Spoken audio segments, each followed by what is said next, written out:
Breaking news, the NHS is introducing major GP access changes in 2025, and if you're over 60, this could directly affect how or even if you see your doctor.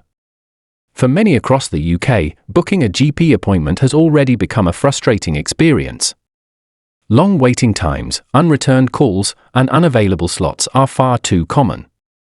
But what if that inconvenience turned into something more serious, like quietly losing access to your GP without any notice? That's the risk facing many seniors today as silent reforms reshape how NHS general practices operate. If you're someone who's worked hard, paid into the system, and trusted the NHS to support you in your later years, these changes matter. They're not just administrative updates, they could impact how you book appointments, who you're allowed to see, and even whether you're still registered with your GP at all. Worse, many patients aren't even aware these changes are happening. There's been little public communication, no official letters, and no clear updates. But make no mistake, the shift is already underway. One of the most significant changes is the move to online first booking systems. Increasing numbers of GP surgeries are requiring patients to fill out digital consultation forms before being considered for an appointment. If you don't have a smartphone, a computer, or are uncomfortable using online services, you may already be at a disadvantage. Many older patients have shared stories of being turned away simply because they couldn't navigate these digital forms. One woman said she rang her surgery and was told she now had to go online, but she didn't even have an email address. Just like that, she felt locked out. And the worst part? These changes are rolling out without any real public warning. No one is posting notices through your door. There aren't televised updates explaining what's new. Patients are simply discovering the changes when they try to book a routine appointment and suddenly find the old system no longer works. Another alarming development is patient deregistration. Some surgeries are quietly removing patients from their lists if they haven't made contact in a while. This includes people who've simply been healthy and didn't need to visit. Being deregistered means you're no longer linked to your GP practice, and re-registering, especially in areas facing staff shortages, can take weeks or months. Imagine needing care urgently and being told you no longer have a doctor just because you hadn't been in for a while. It's not just frustrating, it's dangerous. A further change is the rise of care navigation systems. Instead of reaching your GP or receptionist, your call may now be handled by a trained navigator, whose job is to assess your issue and decide whether you should see a nurse, pharmacist, or use an online self-help tool. While the intention is to ease pressure on doctors, in practice, this adds another barrier between patients and the care they need. Many older adults struggle to describe symptoms over the phone. Adding extra layers of screening only increases the risk that something serious will be overlooked. And let's not forget the emotional impact of all this. For many older people, their GP isn't just a clinician.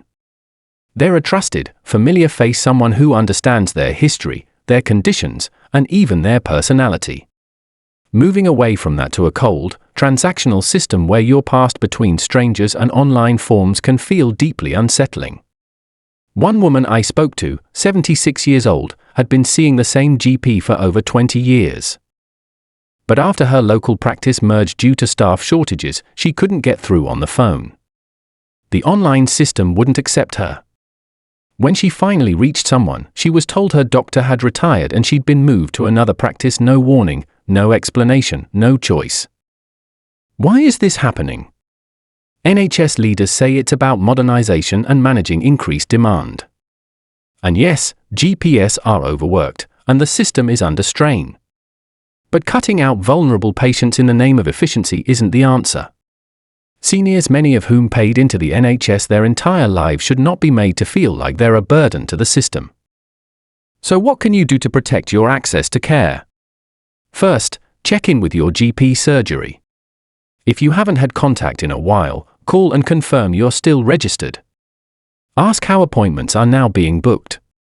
If you're told to go online and you're unsure how, ask for help. Family, friends, neighbors, don't hesitate to reach out for support. This isn't about being bad with technology. It's about making sure the system still serves you. Second, speak up. If you've had difficulty accessing care, if you've been redirected away from your doctor, or if you feel like your needs aren't being taken seriously, share your story. Talk to your MP, contact local health watchdogs. Comment on videos like this. The more people speak out, the harder it becomes for these changes to go unnoticed. Also remember, you have a right to continuity of care. That means seeing the same doctor over time, someone who knows your history. If your practice insists you'll be seen by whoever's available, you can request consistency. That doesn't make you demanding, it makes you proactive about your health. Looking forward, we all need to ask serious questions about where NHS primary care is headed. If these changes make it harder for seniors to access a GP now, what will the situation look like 5 or 10 years from now? Is technology being used to help patients or to push the most vulnerable out of the system? Yes, digital tools have value: online booking, virtual consultations, text reminders, but they must complement, not replace, human care. No algorithm can substitute for a GP who knows you by name. This isn't about resisting progress. It's about making sure progress doesn't leave seniors behind. Change must be thoughtful. It must be inclusive. It must protect the people who rely on the NHS the most. So here's what you should take away from this: don't wait to act. Don't assume someone will notify you about changes. Check in. Stay informed. Speak up. And help others do the same. Together, we can raise awareness and make sure no one, especially not the elderly, gets quietly pushed out of the healthcare system they helped build.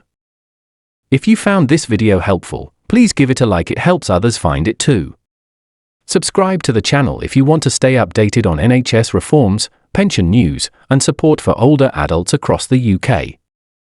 And most importantly, if you or someone you care about has already been affected by these GP changes, share your story in the comments. You never know who it might help. Thank you for watching. Take care of yourself, check on those around you, and let's make sure no one gets left behind.